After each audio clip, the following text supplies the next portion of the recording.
afternoon, nandito tayo sa SM Mall of Asia. Magpalamig muna tayo, bili tayo ng may inom. Dito nga ako umorder ng aking may inom sa Chatime. Nandito nga ako sa SM Mall of Asia para sa Grand Parade ng ating Miss Grand International 2024 First Runner-Up na si Christine Julian Opiasa.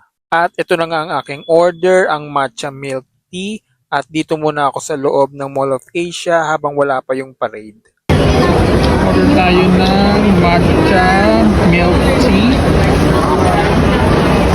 At syempre, mekos-mekos muna natin yan para mahalo ang flavor.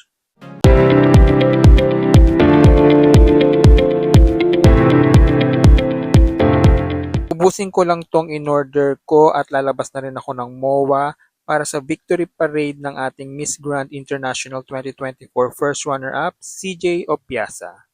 A few moments later. At pagdating ng alas 5 ng hapon, nagumpisa na ang victory parade ni CJ Opiasa. Dito lang yan sa vicinity ng Mall of Asia.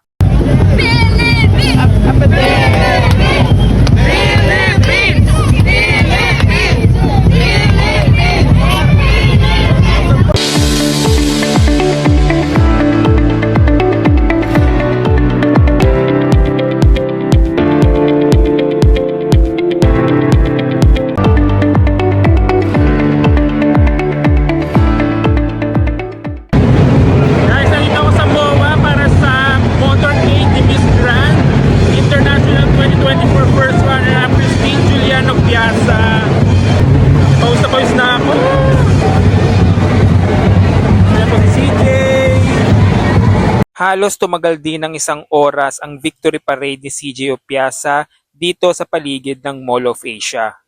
So katapos lang ng motorcade ni Miss Grand International 2024 First Runner-Up Christine Julian Opiasa dito sa Mall of Asia.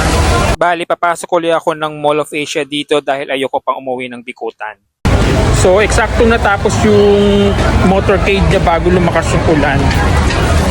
So papasok na uli ako sa loob ng Mall of Asia para magpalamig. At mag-iisip kung anong gagawin ko ngayong gabi.